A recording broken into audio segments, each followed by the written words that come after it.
Assalamualaikum warahmatullahi wabarakatuh. Perkenalkan, nama saya Dinar Febriana Eka Putri dari kelas 2 PAIE, mengambil subtema Hakikat dan Teori Emosi dan akan membahas tentang menahan emosi. Sebelum lanjut ke pembahasan, saya ingin memberikan disclaimer dulu bahwasannya semua penjelasan yang ada di video ini berdasarkan dengan pemahaman saya. Dan apabila ada kesalahan, mohon dimaafkan dan berikan kritik yang mendukung ya, karena saya juga masih belajar. Oke, masuk ke penjelasan yang pertama. Apa sih menahan emosi itu? Menahan emosi berasal dari dua kata, menahan dan emosi.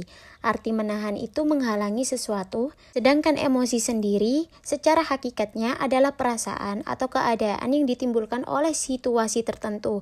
Jadi, jika keduanya digabungkan, berarti menahan emosi itu adalah menghalangi perasaan yang sebenarnya ingin sekali diungkapkan di dalam keadaan tertentu. Dari sini paham ya? Lalu, apa yang kalian ketahui tentang emosi? Pasti sempat terbesit di pikiran kalian bahwasannya emosi itu merupakan suatu kemarahan atau perasaan kesal. Iya, kalian benar kok, tapi tidak sepenuhnya sih. Karena pada dasarnya, emosi itu lebih dari kemarahan dan perasaan kesal loh. Baiklah, kalau begitu tanpa berlama-lama, ayo kita bahas apa itu emosi. Ya daripada kalian keburu emosi. Hehe, bercanda. Sebenarnya banyak sekali para ahli yang sudah memberikan pernyataan tentang emosi. Di awal tadi, aku sempat menyinggung sedikit tentang hakikat emosi. Tapi jika kalian lupa maka akan aku ulangi kok. Aku maklum kalau kalian pikun. Baiklah, emosi sendiri secara hakikatnya adalah keadaan yang ditimbulkan oleh situasi tertentu. Dalam keadaan emosi, pribadi seseorang telah dipengaruhi sedemikian rupa hingga pada umumnya individu kurang dapat menguasai diri lagi. Seseorang yang mengalami emosi pada umumnya tidak lagi memperhatikan keadaan sekitarnya. Gejala ini biasanya terjadi dengan disertai sebuah ekspresi kejasmanian yang bisa menunjukkan bahwa seseorang itu sedang mengalami emosi. Tapi, sesuai dengan pembahasan kita kali ini, sebenarnya emosi itu bisa ditahan loh, sesuai dengan pendapat yang dikemukakan oleh Ekman dan Friesen. Mereka mengemukakan bahwasannya emosi itu bisa dikontrol atau ditahan. Adanya hal tersebut termasuk pada salah satu pendapat mereka yang sering disebut sebagai display rules. Lalu apa saja sih display rules itu? Display rules itu mencakup masking, modulation, dan simulation, dan menahan emosi termasuk pada masking yang memiliki pengertian, yakni keadaan seseorang yang dapat menyembunyikan atau dapat menutupi emosi yang dialaminya. Emosi yang dialaminya tidak tercetus keluar melalui ekspresi kejasmaniannya. Misalnya, orang yang sangat sedih karena kehilangan anggota keluarganya. Kesedihan tersebut dapat direndam, ditahan, atau bahkan ditutupi. Dan tidak adanya gejala kejasmanian yang menyebabkan tampaknya rasa sedih tersebut. Pendapat ini tentu menolak adanya beberapa dari teori yang menyatakan bahwa emosi selalu memiliki hubungan dengan gejala kejasmanian. Salah satunya teori dari James Lange, yang mengatakan bahwa emosi merupakan akibat atau hasil persepsi dari keadaan jasmani. Orang sedih akan menangis, orang takut akan gemetar, dan sebagainya. Dengan demikian, dapat dikemukakan bahwa gejala kejasmanian merupakan sebab emosi, dan emosi merupakan akibat dari gejala kejasmanian itu tadi. Tapi kemudian, teori ini dibantah oleh Cannon. Ia memberikan pernyataan atas dasar penelitiannya di Barth, yakni bahwa emosi tidak bergantung pada gejala kejasmanian atau reaksi jasmani bukan merupakan dasar dari emosi, tetapi emosi justru bergantung pada aktivitas otak atau aktivitas sentral.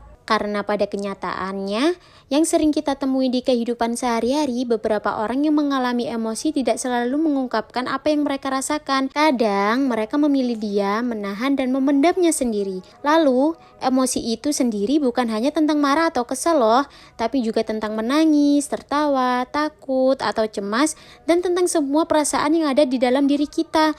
Cemburu juga termasuk gak sih? Iya, termasuk. Jadi, kalian yang suka cemburuan gak jelas tuh berarti hobinya emosian. Bercanda. Oke, lanjut. Di kehidupan sehari-hari pasti kita pernah mengalami bagaimana rasanya menahan emosi. Paling tidak 1 atau 2 kali pasti kalian pernah mengalaminya kan? Contoh kecilnya, seperti saat kalian menahan diri untuk tidak marah, menangis, atau bahkan tertawa di saat-saat tertentu. Kegiatan itu tidak lain dan tidak bukan merupakan sedang menahan emosi loh guys. Lalu apakah menahan emosi ini punya efek samping? Jelas punya dong. Sini biar aku jelasin. Kalau saja menahan emosinya itu menahan diri agar tidak tertawa, pasti efek sampingnya kalian bisa saja kentut saat itu juga. Tapi bagaimana jika menahan emosinya itu seperti menahan diri agar tidak marah atau menangis? Kalian pasti pernah merasakan itu, bukan? Apa yang hati kalian rasakan? Bukankah sakit atau bahkan sesak? Nah, itu yang berbahaya. Iya loh, berbahaya. Karena jika terjadi secara terus-menerus dan rutin, kalian bisa mengalami stres, depresi, atau bahkan berdampak buruk pada kesehatan mental jangka panjang. Lalu pemicunya apa saja sih?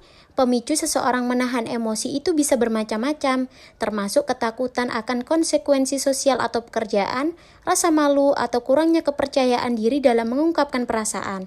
Terkadang, orang menahan emosi karena mereka tidak tahu bagaimana mengelolanya dengan baik atau karena mereka tidak merasa didengar atau dimengerti oleh orang lain. Lalu, solusi untuk hal itu adalah orang-orang yang suka menahan emosi, ada baiknya mereka mengembangkan keterampilan dalam mengelola dan mengekspresikan emosi dengan sehat.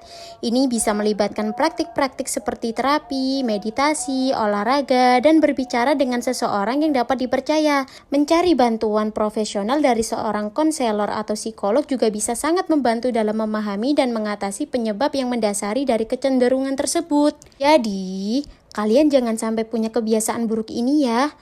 Kalian juga pantas untuk didengar dan kalian punya hak untuk menyuarakan isi hati kalian. Oh ya, sepertinya kita sudah ada di penghujung video deh. Kalau begitu, sebelum videonya selesai, aku minta maaf ya. Maaf sekali, penjelasan di video ini masih banyak kurangnya dan bahkan editingnya pun belum bagus. Dimaafin ya. Terima kasih. Wassalamualaikum warahmatullahi wabarakatuh.